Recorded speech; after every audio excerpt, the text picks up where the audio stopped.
Good morning.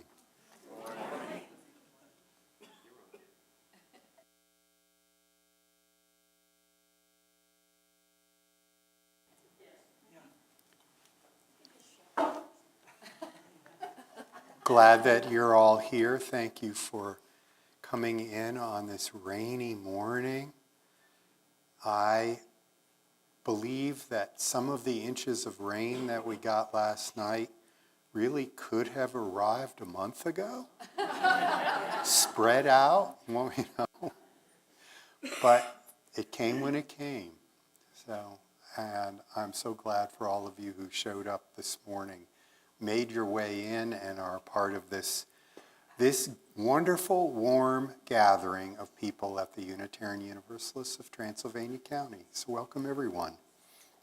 We are a congregation whose mission is to support individual spiritual journeys and to promote social, economic, and environmental justice.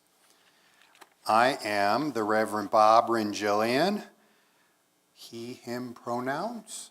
And we welcome, I didn't wear my he, him button, so I needed to say it out loud. And we welcome you, whoever you are, no matter what race, what age, what background, who you love, how you identify, you are welcome here. I have a few announcements this morning, and I'll pull those up on my screen so that we can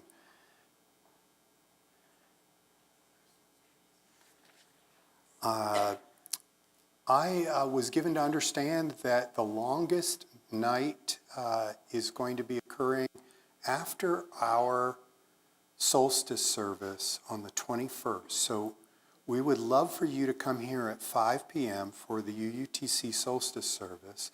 And then there is an ecumenical longest night Christian observance of the evening over at St. Philip's. And they especially wanted me to, after our interfaith service, they wanted me to put up a poster and say, you're all invited. So you can have an entire evening of that day down here in Brevard. Let's see.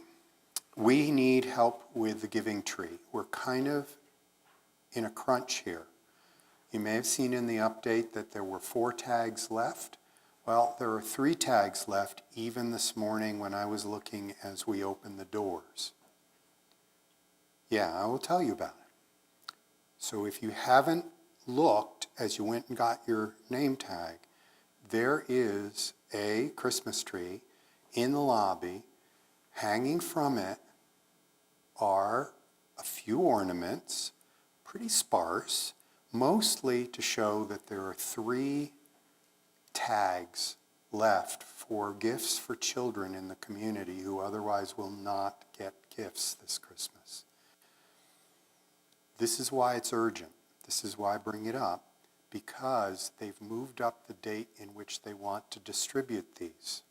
So we need to have them in by the 13th or 14th. This is the 10th. So that's pretty quick that we need to have those back so they can then go out to the folks who will distribute. If you have a chance during our soup time after the service, please go and look if there's still a tag there, and if it has items on it, you say, oh yeah, I could go shop for this child, and bring it back, and you'll see that people have left wrapped gifts under the tree, and we collect them and then they head out after that. Thank you very much for all who have participated and all who may participate. These are going to the Davidson River School. On Friday the 15th, we have Santa's workshop for kids 3 to 10 to make crafts, play fun games, eat yummy treats. I think that includes pizza, and there is a charge for that. And so I want to say what it says in the update. There are scholarships available. We never leave anyone out for reason of economics. So if there is any family who would like to participate, we can make it happen. We hope that you'll be part of all of this. I understand that tonight there is a Hanukkah music song and observance at the Lutheran Church of the Good Shepherd right across from Ingalls. And everyone is invited to that if you wish. And I'm glad to hear that there's so many activities in the community open up to many different religious perspectives, and it's really cool. I understand that one of the musicians at the Lutheran Church is in fact Jewish, and so this fits perfectly. Yes, go right ahead. Do you want me to bring you the microphone, John? Hold on. Everybody wants to hear you. Some people don't want to hear me at all.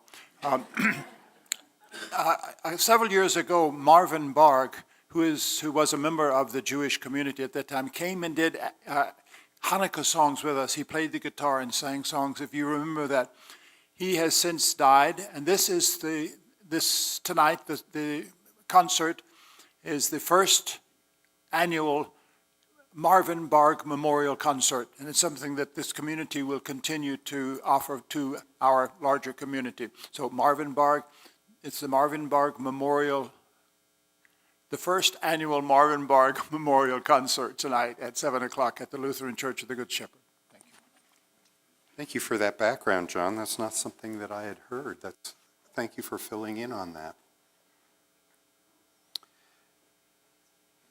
I've also heard that the Compassionate Friends Worldwide candle lighting is on the second Sunday of December in the evening. Candles are lit this evening, December 10th, and it can be, I've heard different times, it might be 7 o'clock, might be other times depending on your community. I mention this because this is for families and friends around the globe marking the loss of someone whose life went way too early, oftentimes among those who are parents who lost a child. And so I bring that up this evening. We have our own service, our somber holiday service this evening. It'll be at 5. For those of you who wish to go home and light a candle or know that people around the world are lighting a candle this evening for a loss, you can participate in your homes for that, or go and see if you can see one that may be online, so you feel connected to others in community. That's the Compassionate Friends Worldwide candle lighting. I also want to say that of all the holidays that are going on, one might have been missed, Bodhi Day. Yeah, defining a defining event in Buddhism. This is among some of the Buddhist groups. This is the date in which the 8th was the date in which it marks the Buddha's enlightenment. And it's said that when Japan adopted the Gregorian calendar in the 19th century, many Buddhist holidays were assigned a fixed date. And so, like Buddha's birthday is always April 8th, and Bodhi Day in Japan always falls on December 8th. Now, not all Buddhists around the world have that recognition, but I do want to call attention to the fact that that was this week and right now, because we as Unitarian Universalists do appreciate the celebrations and the observances in all the religions in our world. There were other announcements of really important things, and I'm not going to read them. I've said time and again, this congregation is becoming enough of what I call a program-size congregation, where there are so many things going on, I cannot be at the center of the wheel and know everything. So I encourage you to talk to your friends, read the newsletters, and find out what's going on. We hope that you all become involved in the ways that you like and research what you would like and learn more about us. At this time, I ask for Vanessa's help as we turn to our candles of joy and sorrow. And let me see, let me get a blank one because I know I'll want to write down what people are saying. For a first candle, do we have one up there already? Okay. Oh, good. Beth has this, and this is what I was going to light too, Beth. So thank you. Candle of concern for Philip Thomason, who left a meeting halfway through on Thursday, ended up in Pardee Hospital with intestinal issues. So let's be keeping Philip in our hearts, and also his husband Rick Laws, who's tending to Philip and holding down the fort.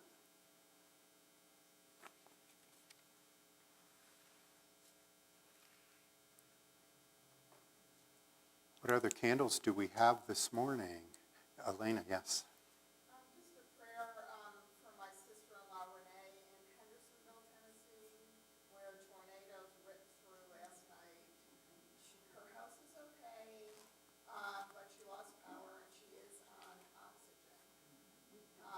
And her cell phone went out now, so we're hoping she's been able to charge her oxygen machine from her car, her portable one, and hope she'll be okay and hope she'll be able to get out or somebody can get her. She does have family and friends there. Good. So Elena's lighting a candle for her sister in Tennessee, sister-in-law, and who's in the area of the tornadoes, was affected in a power loss, and due to medical issues and other things, needs power. So that light glowing. More. Jane. Candle of joy for the Christmas caroling gathering last night right here. Great time. Thank you, Jane. And this is a candle of joy for the Christmas caroling right here at UUTC from last night. Thank you to John. Thank you to everybody who lent their voice, called out different songs to try out. Lem. Thoughts for Jama McGrath. Poor gal, she broke her foot, she broke her thumb. Now she's down with COVID. And she says she got it at the doctor's office. Oh. Candle for Jama McGann, who of course had broken her ankle and her thumb and went to the doctors and now believes she's got the COVID from the doctor's office. It's one of those places where wearing a mask would be really good. That and pharmacies. I'm pretty much convinced not to show up in a pharmacy without. Katie. We have a sort of a minor sadness. We're very new to the community, only 6 weeks here, and haven't made friends enough, I guess, yet. And we're saddened that there won't be a Christmas dinner here at UU. Just, we don't really want to spend Christmas alone. Just wondering if there's another community event that we could join for Christmas potluck. All right. Well, that's a good thing to ask out into this community. Katie and Jesse being new to the community are not connected and do not have a place for a Christmas meal. If you know of a community Christmas meal or a space at your table, please talk with Katie. And keep your eyes and ears open for ways in which we can connect in community. Kevin. 2 candles, please. Jack, 1 and 2. Sorry. One of my sons wanted to just lift up Lauren and Rella Sevilla's family with the loss of her father a couple weeks back. And I also like to ask for a candle for peace between Israel and Palestine. It's so needed.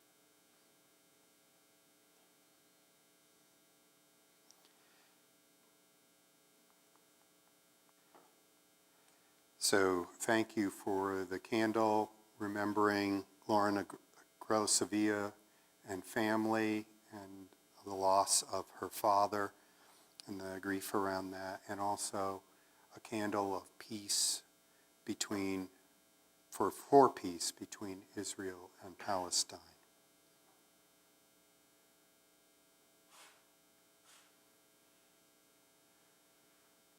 I appreciate all the sharing and the ways in which we come together and be open with one another and what's going on in our lives. This is how we weave the fabric of community.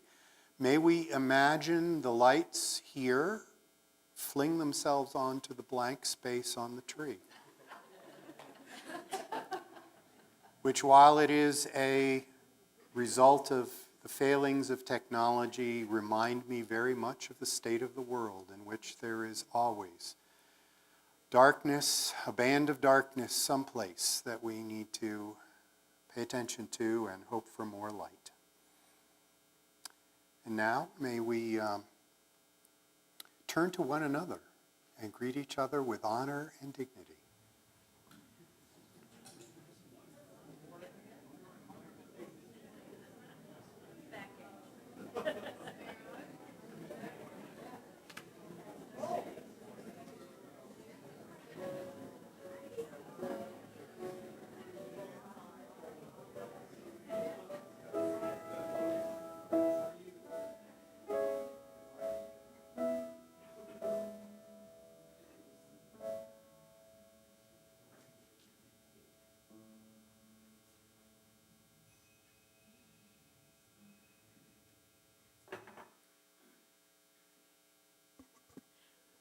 Good morning, I'm Vanessa Cowie, the worship associate for today, and I will open with words by the Reverend Gretchen Haley.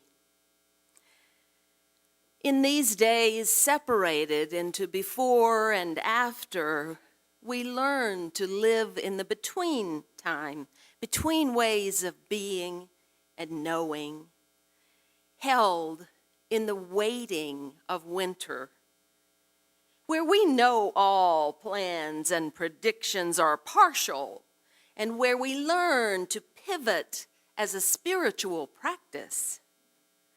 For us, gathering like this, for this hour, it is a way to mark time, to know ourselves here, now, straddling worlds, maybe for our whole lives.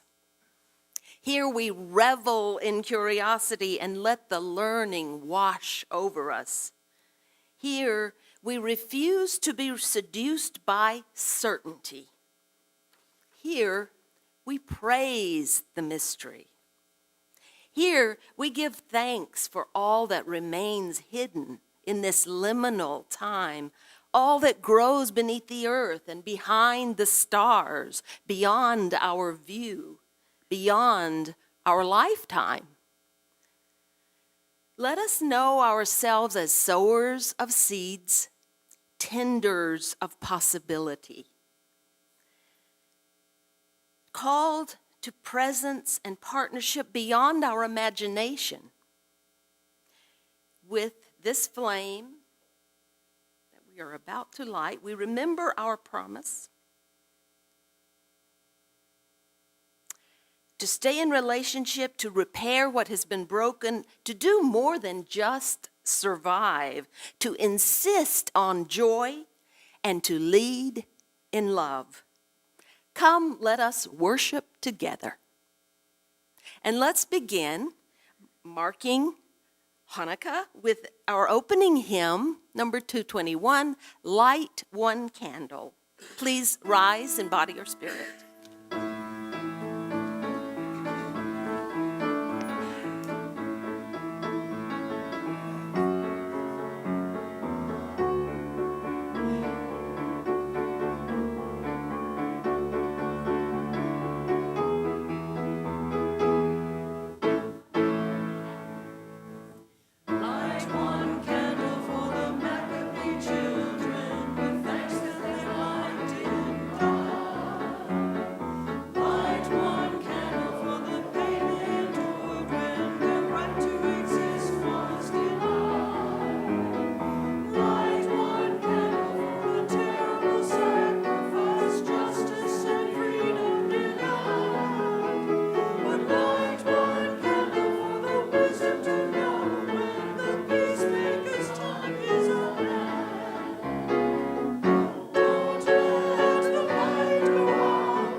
We will start with the Hanukkah candles after our song.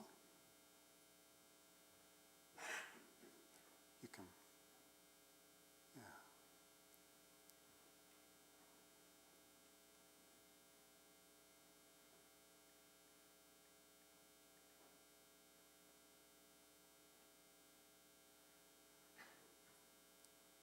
It is in the tradition of Hanukkah to light a candle each evening, the marking of the beginning of a day. Last night would have been the third observance of Hanukkah, and so we have 3 candles here. This is not the way to have a menorah. And I just want to say that to be recognizing we're doing this to recognize the holiday, but it is not the way to do this in the daytime in a way that's decorative. It would be in the evening at the window. So I just recognize this in respect of the Jewish tradition, but we, in lifting up the observance that is going on, we light these 3 candles each in their own turn. The newest one, which is the leftmost one, and then going backwards to the oldest. Our children's and adults' children's story today, our Words of Wisdom, will also talk about this as well. Don't let the light go out. And the story of the lights for all those nights, all those days, and waiting to replenish the sacred oil in the destroyed temple. This is also the time of Advent. Last week we lit a candle for hope. Would you like the other lighter? And Advent is the anticipation, the wonder and the mystery, and so last week we lit a candle for hope,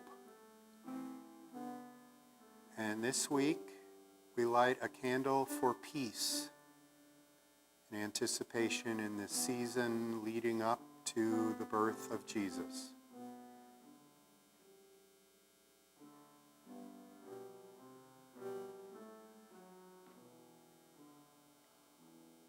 And then we have our Unitarian Universalist chalice, and we have the words to read together.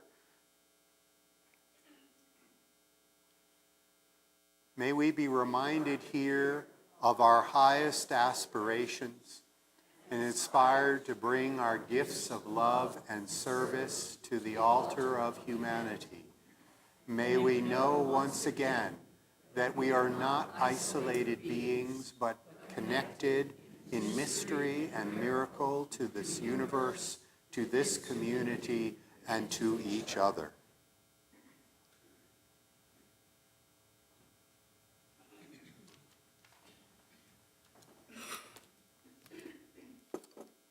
Good morning. My name's Kevin Lausch, and I work with the children and youth here. And now is our time for our story for Words of Wisdom.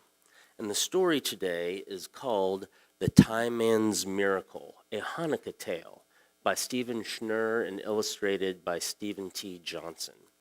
And this book both represents the joyousness of Hanukkah, the time of lights, and also the solemnness of this season and what we miss. And in this, and those that we miss. And of course, the Time Man's Miracle is also about ties, those you wear around your neck, but also the ties of love that can bring together people who know each other and don't know each other. It can tie us together over the long distances we are from each other, even the ties and bonds of love that go from light and life through death.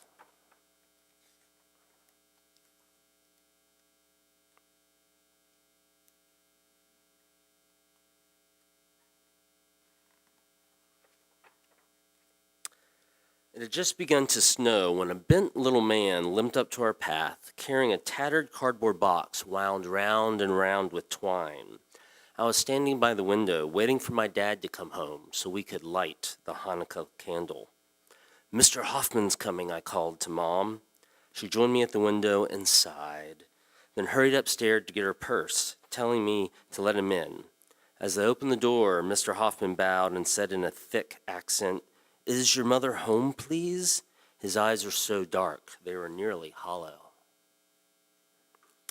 "She'll be right down," I answered. Despite the cold, though, he wasn't wearing boots or an overcoat, just a rumpled gray suit. "Aren't you freezing?" I asked. "I've been much colder," he replied, laying his cardboard box down on the kitchen table. He blew on his hands for a minute, then began untying the knotted twine. "How old are you, my fine boy?" "7, I said. "7, he replied for a moment. "So tall. Your parents must be very proud." Mom entered the room holding Hannah in her arms. Mr. Hoffman bowed again, then fixed his eyes on my little sister. "Such a jewel," he said, and Hannah gurgled back at him.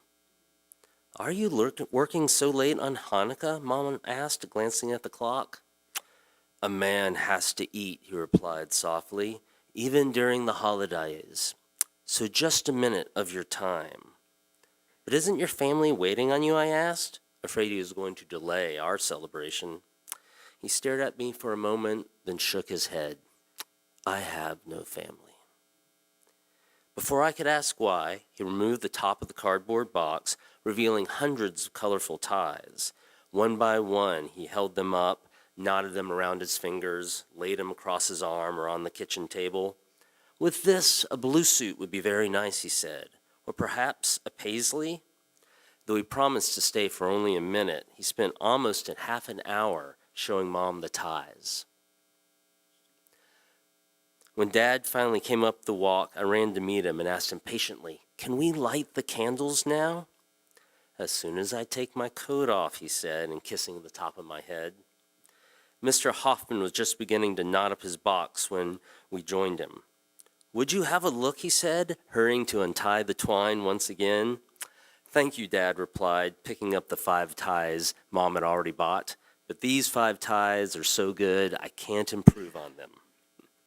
"All right, I've already taken so much of your time," Mr. Hoffman said. "Oh, but stay with us," Dad insisted, "just so we can light the menorah. And then we'll drive you home when you're ready to go. It's snowing pretty hard out." "Thank you, but I can't," said Mr. Hoffman. I took Dad's hand and pulled him toward the living room and the waiting menorah, and then my sister started to cry. "What's the matter, Hannah?" Mom cooed. Mr. Hoffman looked up from his tie box, and his dark eyes started to gleam. "Hanukkah," he whispered, and he moved a little closer, repeating her name very softly. It seemed to calm her. "Come," Dad said, "we'll light the candles together," and he laid his hand on the tie man's forearm. "Well, maybe for just a minute," Mr. Hoffman murmured, but he couldn't take his eyes off Hannah.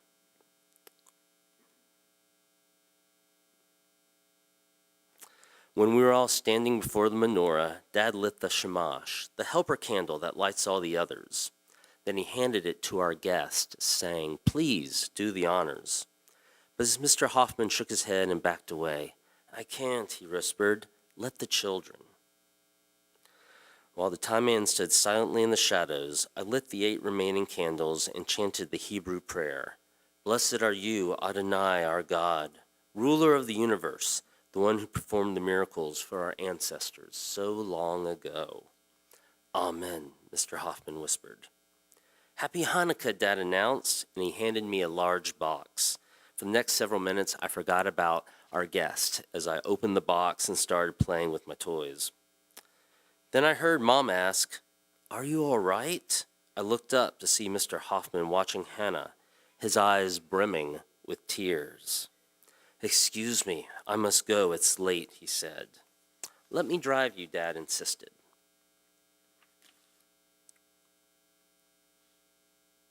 There we go.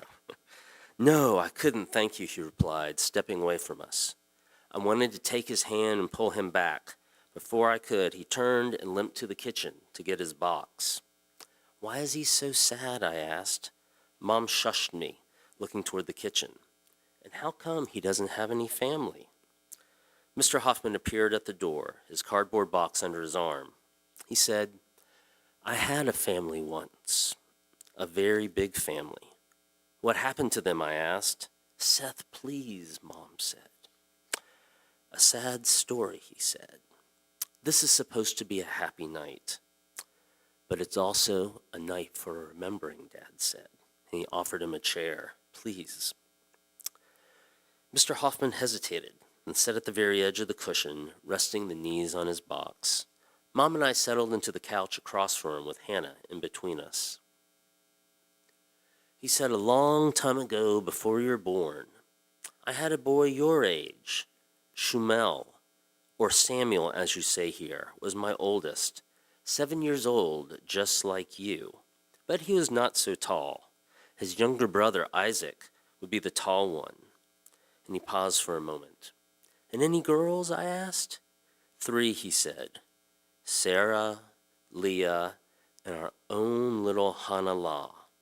He reached into his jacket and removed a torn and old photograph, and it showed him sitting next to a woman and with 5 children around him. Why aren't you celebrating Hanukkah with them? I asked. Do they live far away? Yes, very far. Where? I asked. They are gone. I lost them in the war. Mom put her hand to her mouth. How? I asked. How could someone lose their family and not find them again? Only God can answer how, he said. We've never spoken to Seth of that time, Dad said gently, looking at me. Forgive me, the time man apologized. But Dad took my hand. Before you were born, he began to explain, there was a terrible war. Many people died, especially Jewish people. Even children, I asked? Even children. Outside, the wind hurled clouds of snow against the window, and Mr. Hoffman rose. I must go. I'm sorry, Dad said. We didn't mean to cause you any pain. You've caused me nothing, he said. They're always in my heart and in my thoughts. Mr. Hoffman bowed to go to the door. Mom said, won't you eat something with us? It's very cold outside, so how about a little soup? He looked toward the window, then Hannah and me, and said, a little soup would be nice. Thank you. While Mom filled our bowls, we watched the time man who watched Hannah crawl across the floor. Then he muttered a short prayer and began to eat. He ate so slowly, it's as if he were tasting each spoonful that was warming him and strengthening him. Once he finished, he leaned toward me and said, before I go, let me tell you a happy tale for this happy time.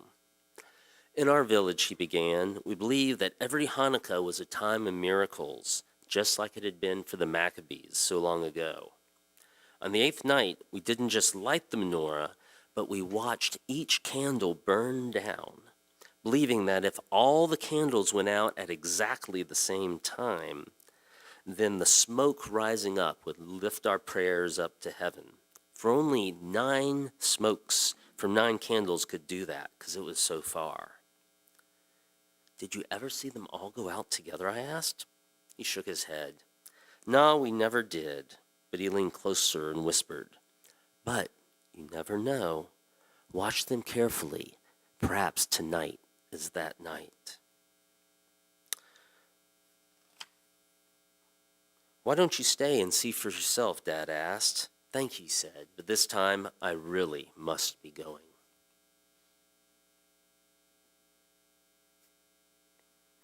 Please stay, I begged. Don't you have a wish? He said, I'm afraid my wishes are too heavy now, even for candles. But take care of your little ones and take care of your little sister. Then he leaned down and stroked her cheek. And just for a minute, the time man's eyes seemed to glisten as bright as candles.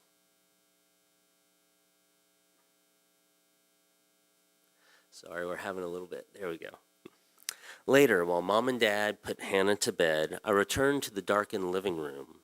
I watched the 9 candles burn down in the menorah until each of them was nothing but a tiny blue flame, just themselves. I wanted to run and get Mom and Dad, but I was afraid that if I stirred, one of them would go out before the others, breaking the spell. In the fading light, I silently wished, please give the Time Man back his family. Then the shamash flickered, and then so did the other candles. I held my breath.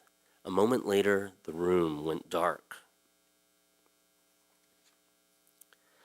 A little way above my head, there seemed to join the smokes together in a delicate band, rising faster and faster. Suddenly, it's as if the room grew bright. I heard voices shouting, "Papa, Papa." Shadows danced on the ceiling, feet scurried across the floor, and laughter filled the room. Then all was silent and dark.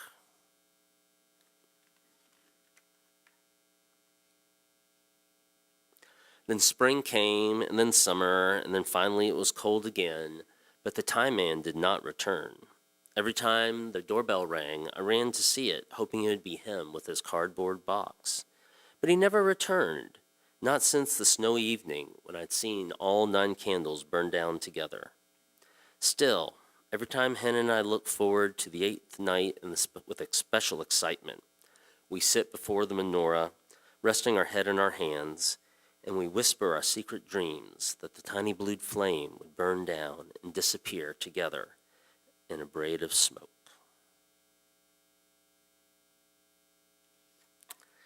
And so as we celebrate this festival of lights, this time of holidays of all sorts, let's remember the light that we carry in the middle of our hearts and how that light binds us all together, whether we're near or far, whether alive together or have moved on.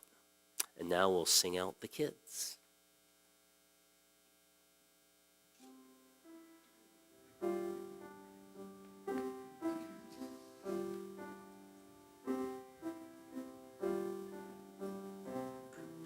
This one's not working. Please.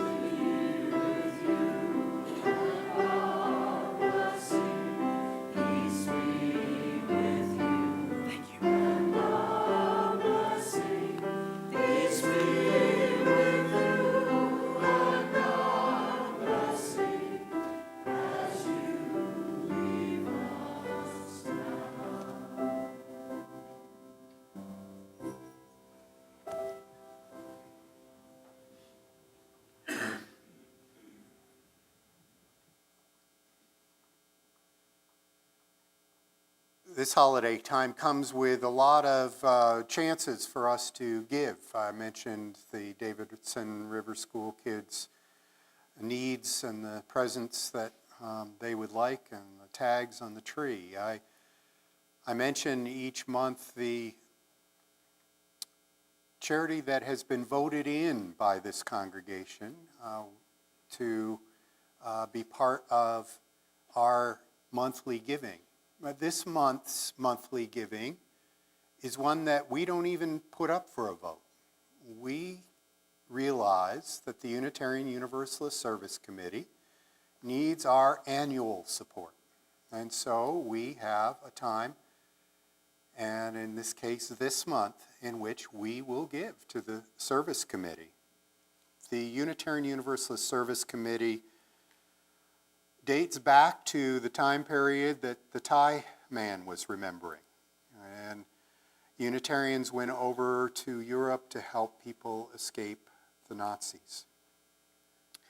And in its current day, it offers meaningful opportunities both here at home and around the world for taking action together by inspiring, equipping, and sustaining spiritually grounded activism for justice, offering a continuum of educational, skill building, and experiential opportunities.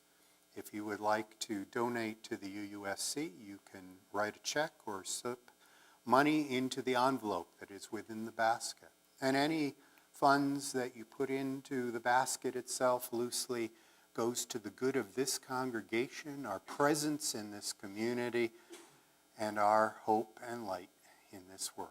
We will now gratefully receive the morning offering.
Thank you, Lisa.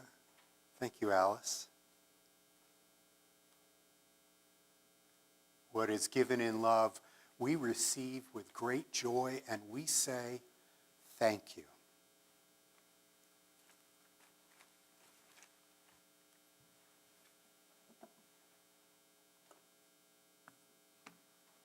I invite you to relax into this moment of prayer and meditation. Spirit of love and life, we who are gathered here in the glow of all of these lights, remember the joys and the sorrows held among us. Our hearts go out to those who are experiencing the turmoil of war and destruction. In particular, the candle lit this morning with a hope of peace between Israel and Palestine.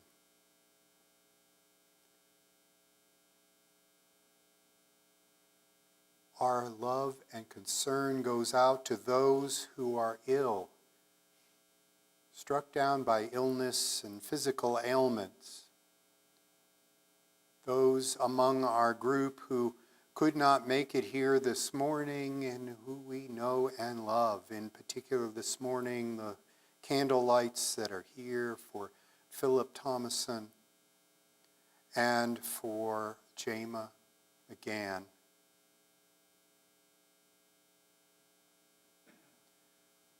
Our hearts reach out to those who are grieving, those who know loss with acute feeling. At this time of year, in this darkest season, to know that this is a time of light and celebration in fighting a sense of darkness. And yet, we know the empty space at the table, and we hold the memories of those who have gone before. Our hearts go out in particular with the candles this morning to Lauren Agrello Sevilla and the loss of her father in this holiday season.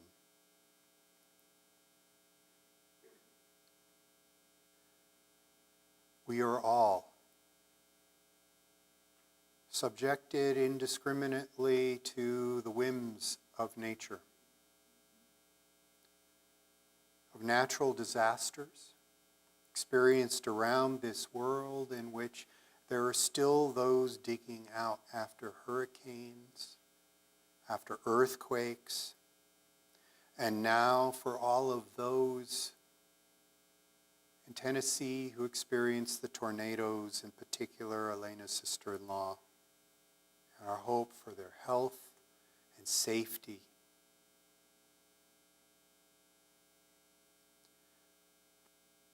We also know the joy of coming together, of knowing one another, and of choosing to sing with all that goes on into the vastness of the mystery of our lives and the universe. And the joy, the memories of the Christmas caroling, the wonder and the hope of the concerts in our community that bring to our hearts something of a melting and an uplifting. This too is a part of our prayers that we always experience, that glimpse into something that helps invigorate our going about our lives once again. These, the prayers of our hearts and the thoughts of our minds, we hold now in a brief period of silence.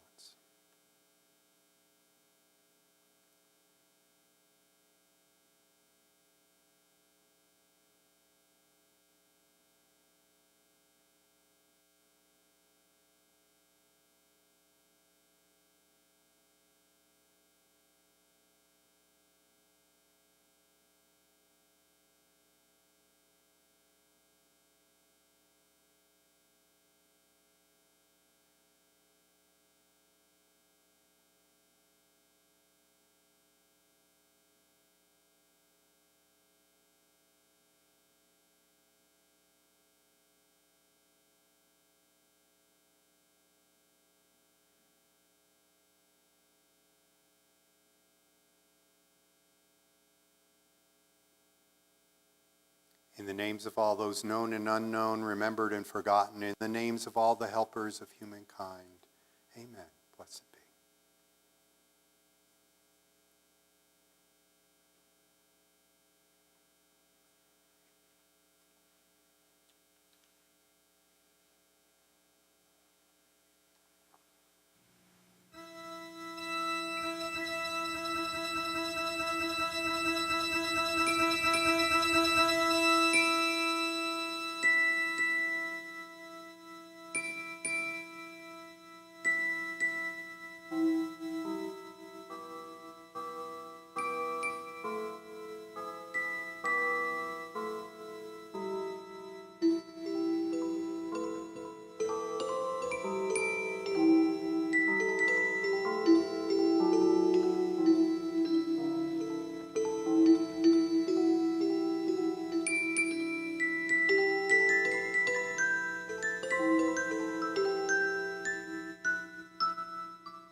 In the words of late colleague Gordon McKeeman, how does one address a mystery? Cautiously. Let's go cautiously then to the end of our certainty, to the boundary of all that we know, to the rim of uncertainty, to the perimeter of the unknown which surrounds us. Reverently. Let us go with a sense of awe, a feeling of approaching the powerful holy whose lightning slashes the sky, whose persistence splits concrete with green sprouts, whose miracles are present in every place and moment. Hopefully, out of our need for wholeness in our own lives, the reconciliation of mind and heart, the conjunction of reason and passion, the intersection of the timeless with time. Quietly. For no words will explain the inarticulate or summon that presence which is always present, even in our absence. But what shall I say? Anything, any anger, any hope, any fear, any joy, any request, any word that comes from the depth of being addressed to being itself. Or perhaps nothing. No complaint, no request, no entreaty, no thanksgiving, no praise, no blame, no pretense of knowing or of not knowing. Simply be in the intimate presence of mystery, unashamed, unadorned, unafraid, and in the end, say, Amen. I love that. The approach to mystery can be so many ways. Cautiously. Let's do it cautiously. Quietly. Reverently. My sermon this morning is something of the theme of this month of our packet, of our Soul Matters packet on the gift of mystery.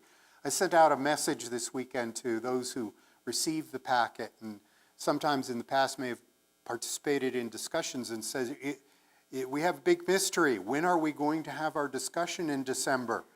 Because, well, we have Super Sunday, we have so many things going on, and in my life too, that an after-service discussion on mystery probably isn't going to happen. We're going to have to do it another day of the week.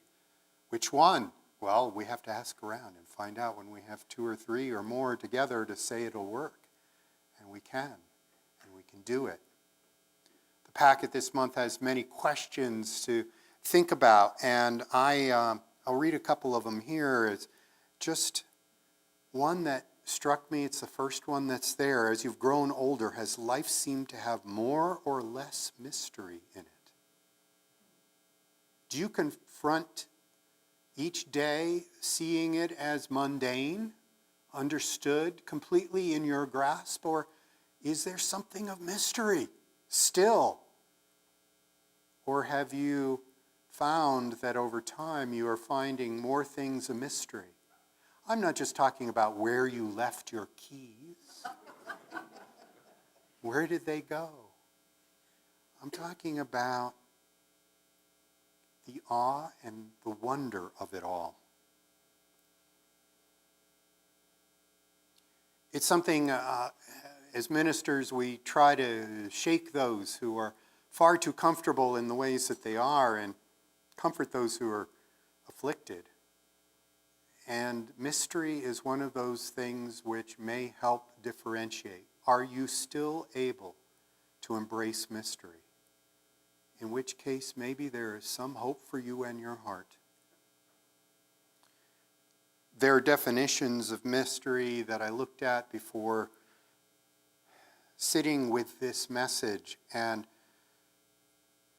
an etymologyonline.com. There's a website for everything, etymologyonline.com, for the roots of all the words, says this: mystery. In the early 14th century, mystery, in a theological sense, is a religious truth via divine revelation, hidden spiritual significance, and mystical truth.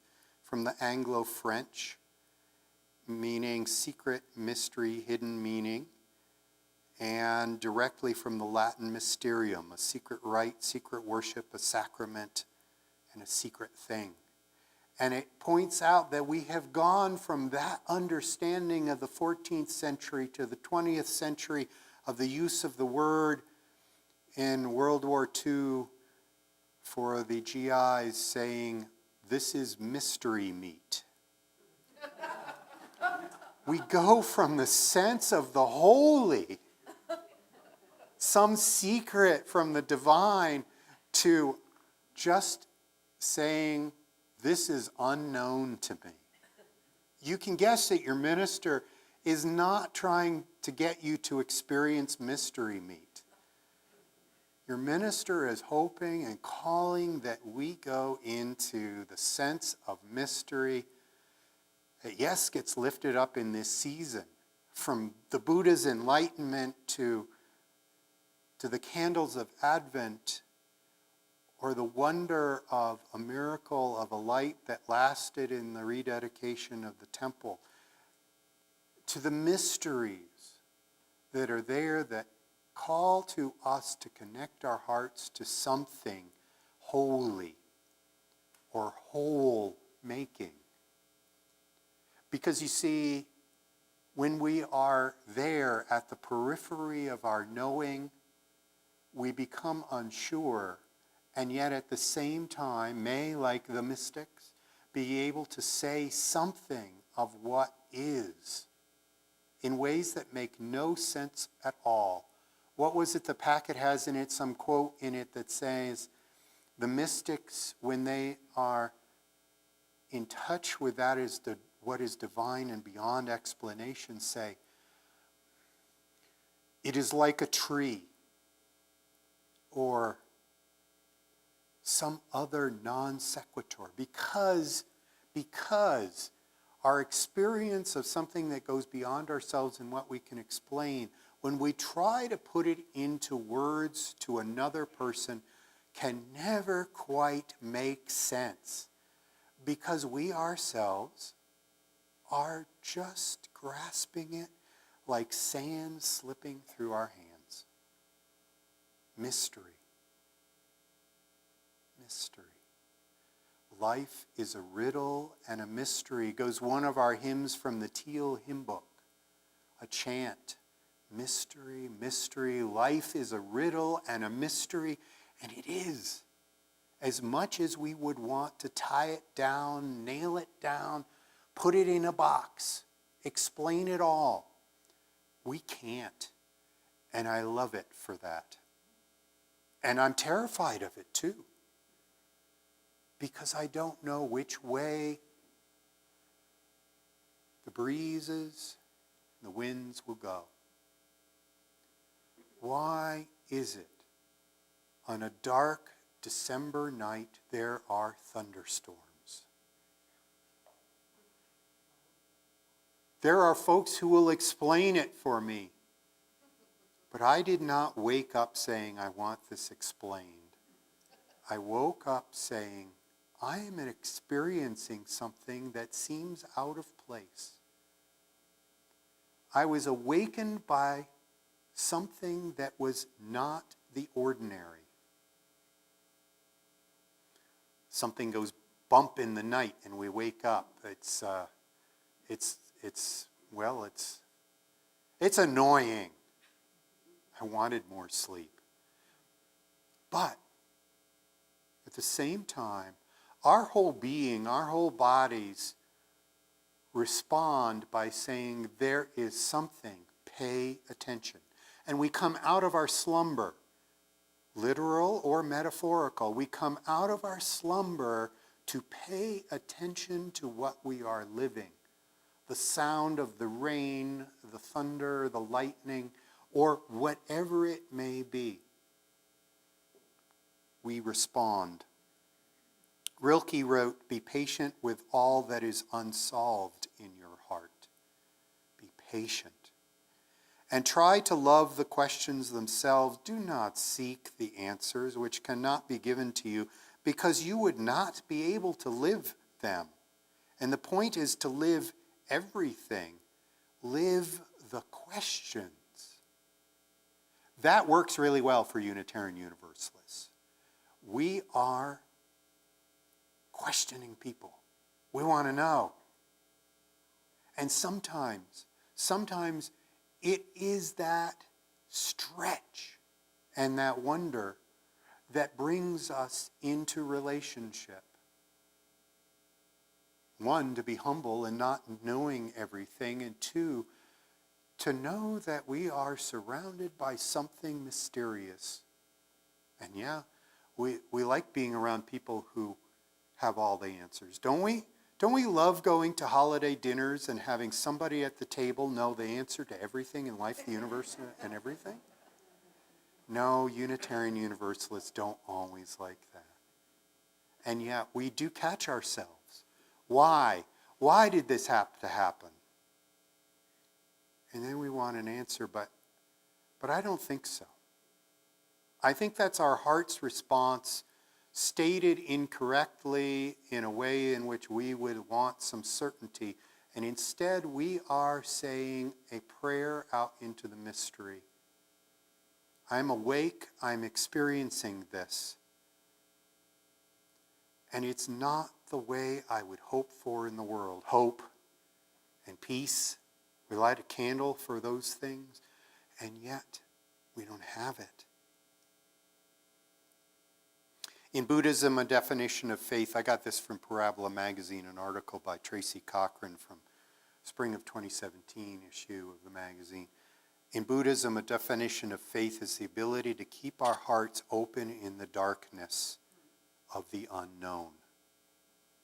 The root of the word patience is a Latin verb for suffer, which the ancient sense meant to hold, not to grasp, but to bear.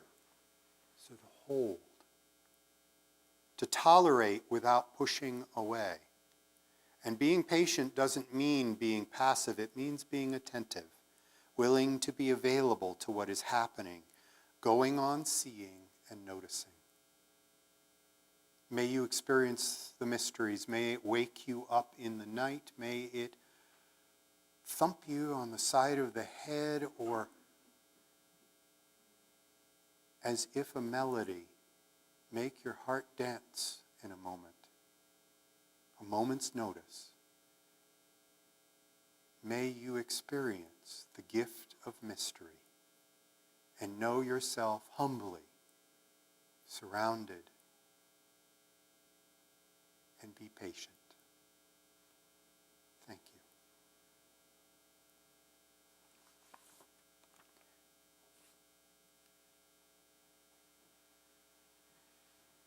For those who experience tornadoes, for those of us awakened in the night by the storms, for those of us who metaphorically know what we're singing, I invite you to join in hymn number 83, Winds Be Still.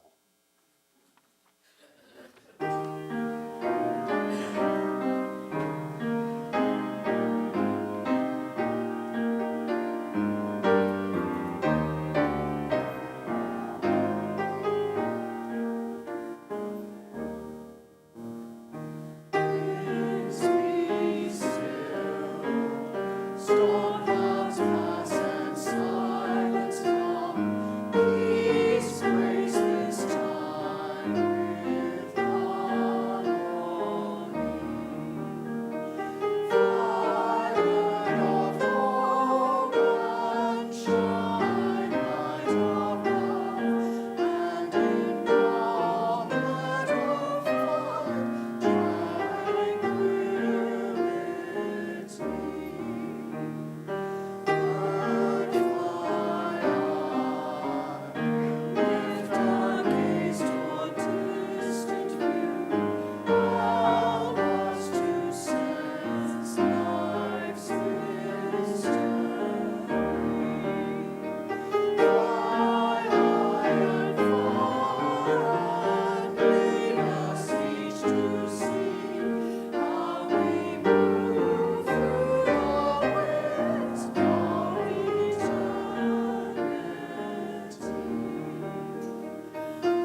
We will leave the Hanukkah lights to burn down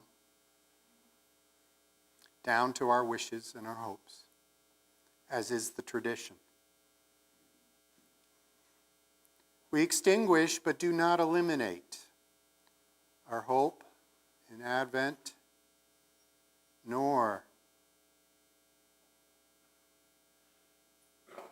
the want for peace. Though we extinguish our helper candle, may we all be helpers as we go out. And in extinguishing our chalice, in no way takes away the mystery, the wonder of our religion and our place in this world. May you go out in hope and peace and embrace the mystery and come back again in love. Blessed be. Amen.